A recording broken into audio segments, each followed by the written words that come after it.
大家好，我是常州乔尊的小王。今天给大家开箱和介绍的是中量型复古机车赛克龙 R1560。这台车的话，应该是我们江苏省内第一台。R1560应该是大家都翘首以盼，并且呼声最高的车，都很期待看到它的样子。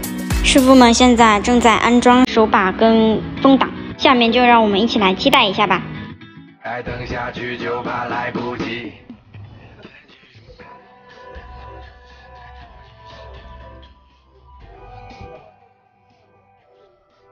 天气说变冷就变冷，真是再多几场天梦睁眼后别问。刚才先让大家浅看了一下 R1560，下面就让我们好好来了解一下这位绅士玩家。R1560售价36,800元，这个价格大家可以评论一下够不够有竞争力。R1560在外观方面延续了 R1家族系列的英伦运动复古风格，但是大家也可以发现它的科技感跟精致感会比之前几款车都提升很多。全车 LED 光源，头灯 3D 光环 LED 大灯，具有自动感应的功能，真的是满满的科技与狠活。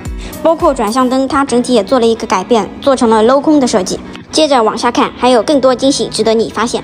在配置方面，赛克龙这次也是下足了功夫。大家可以看到，这根粗壮的减震是20段预载可调的倒立式前减震。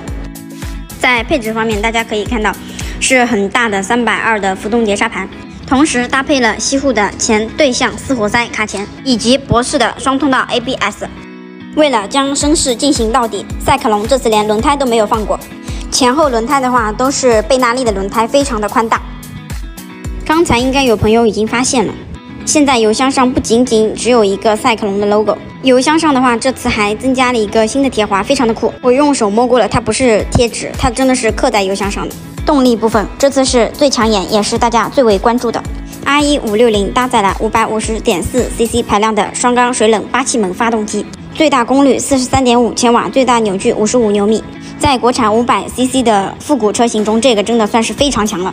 性能复古这个定位已经被宗申狠狠拿捏住了。短粗的圆形排气的话是延续了 R13， 我们现在就来听一听它的声浪怎么样。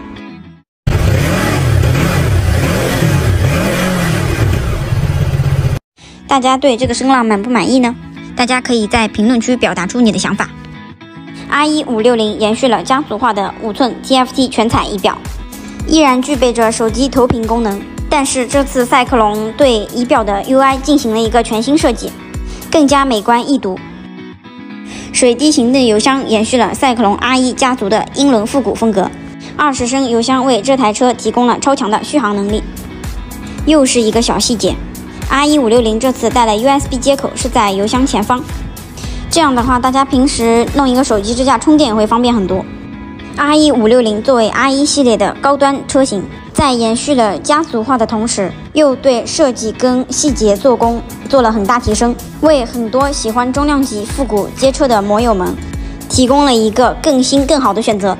现车已经到店，欢迎大家来试驾哦！喜欢记得点赞、关注、收藏。你以为这样就结束了吗？千万不要划走，我们的阿周小哥哥带你一起骑行体验。